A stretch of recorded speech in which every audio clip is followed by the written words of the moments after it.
Get out! I can't have members of the general public trespassing in the school.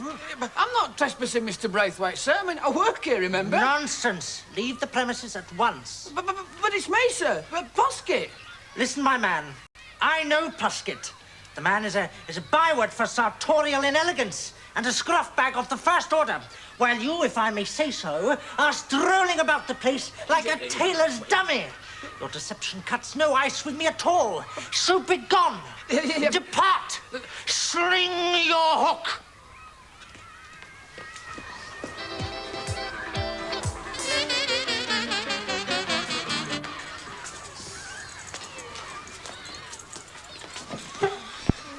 Good grief. It's Poskitt. Wow, hey, Poskitt, it is you, isn't it? Yeah. You look like $1 million. Yeah, all green and crinkly. Nah, knock it off, you lot. I'm late for work. I bet that jacket set you back a few quid. And if I'm not very much mistaken, that's a Gloria Garterbelt designer hat. Ah, leave off, will ya? Are you going for an interview, Poskitt? I bet he's in court. The cops have probably found out about him pawning the sports trophies. Yeah, who told them? Hey, well, what's it to you lot how I look anyway? Fella can look smart if he wants to, can't he? Yeah, but usually you look like a ragman's horse. Yeah, well, I'm changing my image, aren't I? Gonna see a new Poskitt from now on. Stylish, elegant, fastidious. Well, you're not very fast, but you're certainly hideous. Attention, you horrible hymn-book defacers. Sir, here. It has come to my attention that there is a Poskitt imposter at large in the school, and I want him out. Any sightings must be reported to me immediately, or there'll be trouble. And you know that Sir is a specialist in that department. I bet Simon Le Bon never has this trouble. Yes, we're pretty fashion conscious here at Fully Comprehensive. But what chances have you got to be really fashionable when you're our age? You tell your parents that your jacket's miles too big. And what do they say? You'll grow into it. Yes, in about 5 years. And they make you wear serviceable trousers and sensible shoes. Take my word for it. Anything that's serviceable or sensible, it's got to be boring. Kids ought to be allowed to choose their own clothes. Then there'd be a few changes. Jenny! It's true! He's wearing his new outfit! And now, yes! He's coming this way! To the posters!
Waste of time. It's not. You heard Braithwaite saying he was fed up with us complaining about the school uniform. And you think this'll do any good? Well, it's worth a try. If we get all the kids to suggest improvements, then we can design the ideal uniform. Hey, I've had this great idea for a new school badge.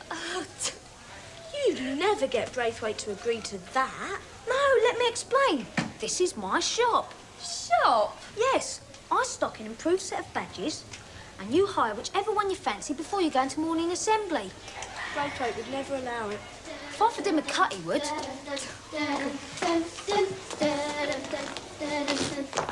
I don't believe it. Braithwaite would go bonkers if you suggested that to him.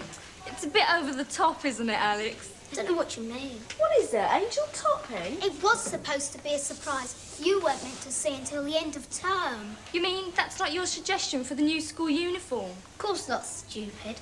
It's not costume for the end of term concert. We were going to have a quick practice. Pupils of 1D, get back to your classroom. It's time for French. Ignore him. Now, We've still got a couple of minutes. come in, number 15. Your time is up. Here we are, then. And what have you come up with, Adam? Well, this is my specially designed all-purpose uniform. To stop Braithwaite pulling you by the ear, you wear one of these. And to reduce bruises in the dinner queue, you wear one of these. Oh, look. And for the quick getaway, down to the bike shop at the end of the afternoon. Do you sometimes feel that boys miss the point of life? Not at the Archbishop Crippen Comprehensive, they don't.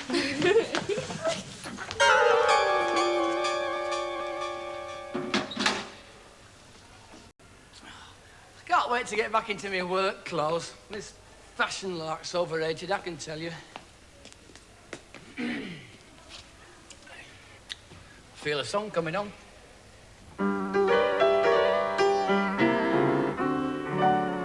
I thought I'd never make it in dirty overalls or baggy jeans.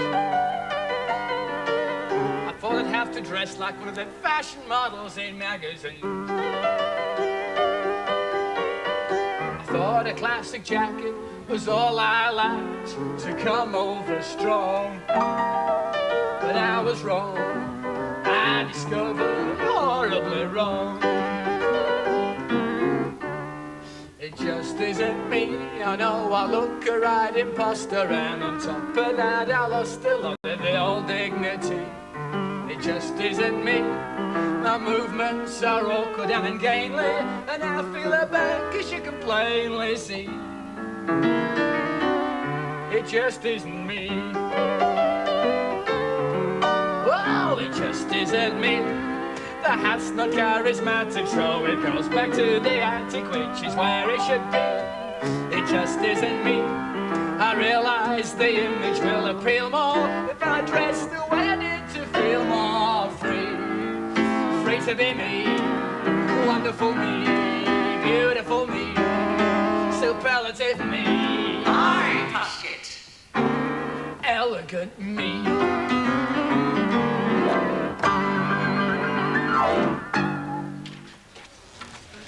What on earth?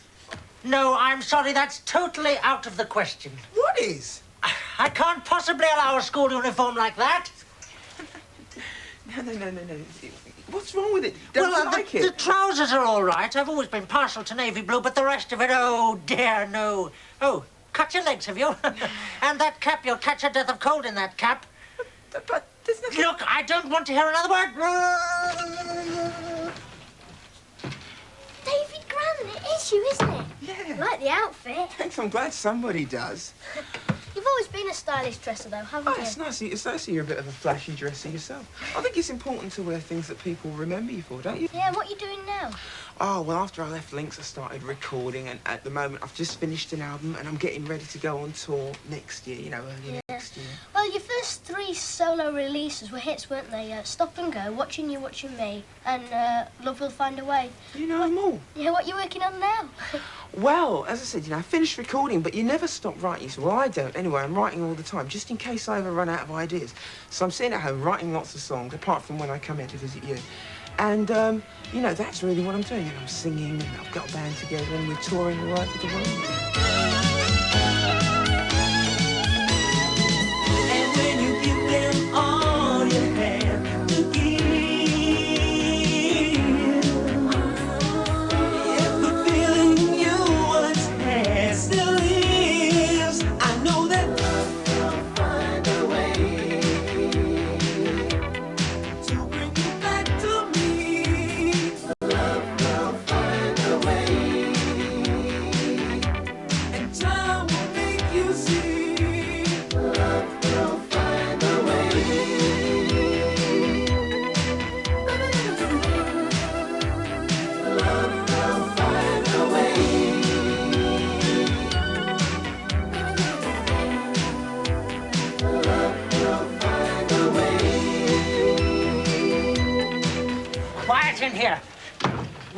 making all that noise? Well, yes, no, well... I thought sort of. that shirt was a bit loud.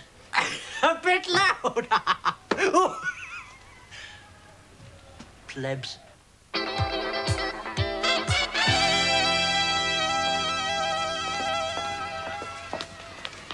Hello, Adam. What are you doing? Just looking to see what's on at the pictures this weekend. It's that new Meryl Streep film. I saw it on Tuesday. You saw it too, did you? Wasn't it sad at the end? It was lovely, though. As soon as she came on in that grey pinstripe flannel suit and the high heels, I knew it was going to be one of those stylish films. Did you think she was going to marry him? I was hoping she was going to marry him. I could hardly bear to look when that other woman came What, on. the one that first appeared in the little black cashmere dress with the brilliant fuchsia pink sequin? Yes, that one, when she got insanely jealous and stabbed him at the party. I could see it coming, though. There was something about her nail varnish that told you not to trust her. I didn't look. Oh, it was horrible. The blood splattering all over his stonewashed sleeveless denim jacket and matching jeans with the 13-inch bottoms, and Meryl Streep cradling him in her arms and getting blood all over a cerise chiffon blouse with a double collar and lightly puffed sleeves. I looked up just as it was trickling down her loosely gathered ethnic dirndl skirt. I could hardly bear him. He was gorgeous, he was. Yeah. Who was he? I haven't seen him before. You have? He was in that film on telly last week, but you didn't recognise him. What film? The one about the two pop singers after the same girl. You're not telling me he was the one in the pink satin bomber jacket with the tightly cut alligator trousers and the boxing belt and knee pads? He was, you know. The one who beat up the other one in the ultramarine jacket with the quilted leg and mutton sleeves, and the knee-hugging white-hip shorts in white broad anglaise, who kept pestering that girl in the black and gold jumpsuit. You know, the one who drove the turbocharged white 3.5-litre hatchback Sprint with wire wheels. That's boys all over, innit? All they ever think about is cars.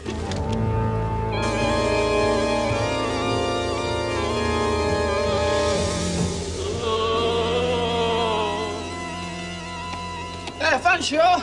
Oh, be gone, foolhardy mortal. Be gone while you still may. It's me, your old mate, Kjartan. You speak falsely. Be gone, lest the wrath of Fanshawe. But it is me, honest. So it is. I hardly recognised you. What are you doing in that get-up? Don't you start. I've had the mickey taken out of me all day. I'm hardly surprised. You look like you've just stepped out of a shop window.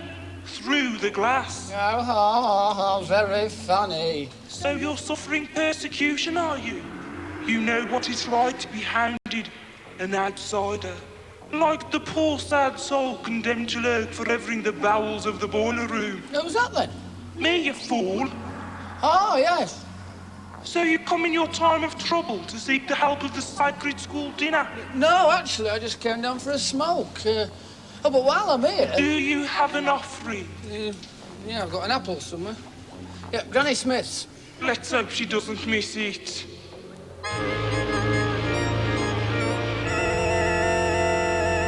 Sacred school dinner, our plea from the heart, is why should old Poskitt be sad now he's smart?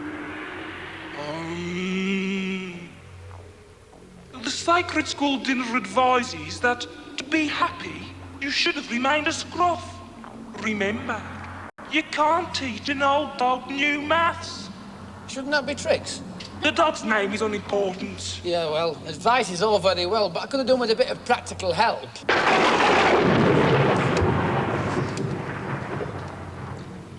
Thank you very much.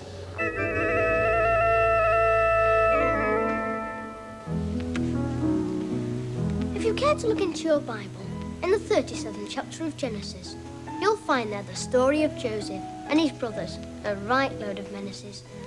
Now Joseph's old man was named Jacob, a grand sort of bloke in his prime. He had 12 sons, enough for a full football team, with a sub to put on at half-time. Of all his sons, Joe was the favourite.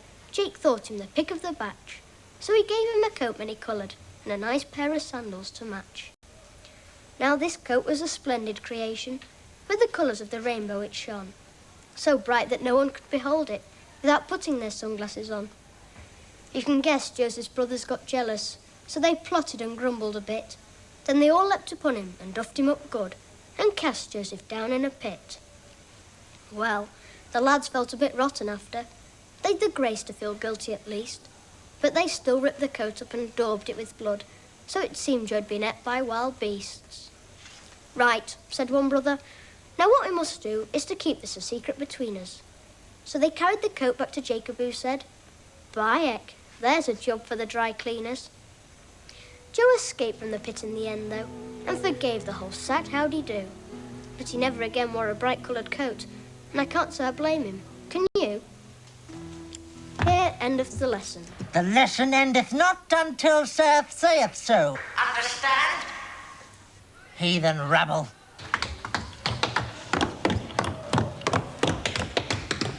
You've got on socks on. No, I haven't. Yes, you have. Look, they don't match. They're completely different. They're not meant to match. They're what you call a coordinated pair. Oh. It's a bit unusual, though, isn't it? Not all that unusual.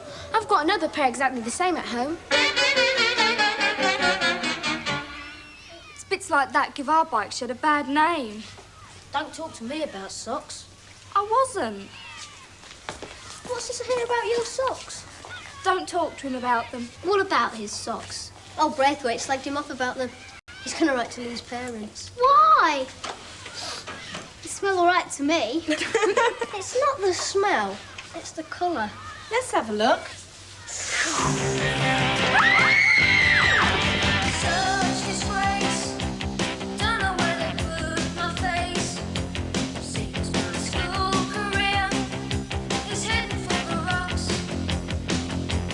For my one offence is minimal. I made to feel a criminal inflorescence. Yellow-coloured socks.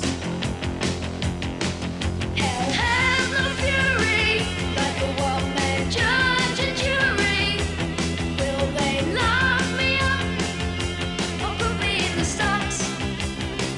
Will the torturers be tearing up my fingernails for wearing, or fluorescent yellow-coloured socks? Fluorescent yellow was a daring fellow. What a sight to send me for to school.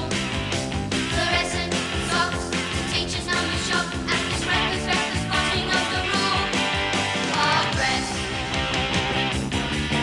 In the years to come, when my time at school is done, will my record card say, though it is a fact, he is bright and works quite hard. His school career was marked by a law-defying antisocial act. Yes, he was! Fluorescent socks gave us all a shock. What a sight to set before the school. Fluorescent yellow, you just can't trust this fellow. He's got absolutely no respect for rules. He's a rebel and it rankles. He's got anarchistic ankles. What a sight